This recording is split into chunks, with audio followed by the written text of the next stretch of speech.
Davidson Garrett. We recently lost a great champion of the arts. I had a poem published in her honor last year in Sensations magazine. I'd like to read it today as a tribute to her.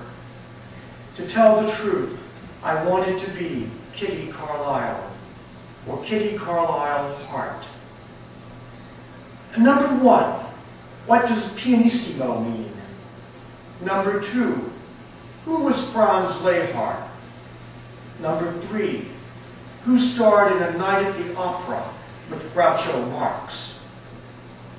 That 60s game show, to tell the truth, introduced America to Orson, Peggy, Bud, and Kitty, urbane, cosmopolitan types, burning black and white televisions with sunny personalities.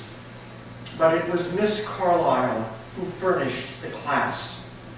Behind a panelist desk, glowing with a lacquered bouffant and smart Chanel dress, she flashed champagne smiles at slick imposters stumping with false identities, prompting her to bestow on these tricksters a slow, ha-ha-ha laugh like a grand doyenne amused at a ritzy Park Avenue party.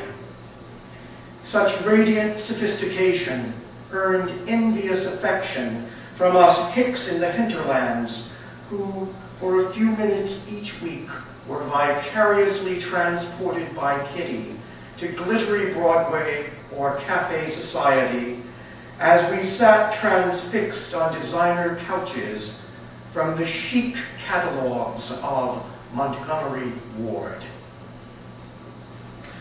I'm a New York City taxi driver.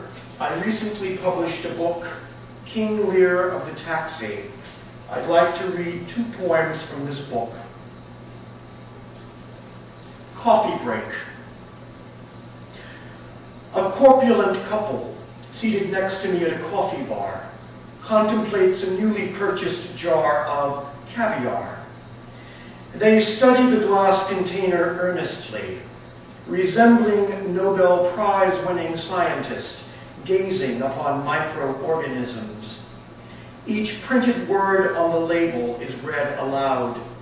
Name of product, export city, port of entry, ingredients, net weight, price. The precious morsels are held in triumph, as if ravenous refugees had found the last scrap of food on earth after the devastation of war. Around and around the man and woman turn the hallowed fish eggs, their excited tongues full of salivary sensuousness. Soon they depart, and I wonder if the Epicurean delicacy will ever be consumed, or will it become a secret idol of worship upon which a jeweled tabernacle is built to house it in their kitchen. On the Couch, for Sheldon Furstenberg. Year after year, the Freudian doctor cautiously guides me through early childhood and a bullied adolescence, a weekly excavation of my inner self, digging deeply to examine lifelong trauma, understanding at last why I embraced drama.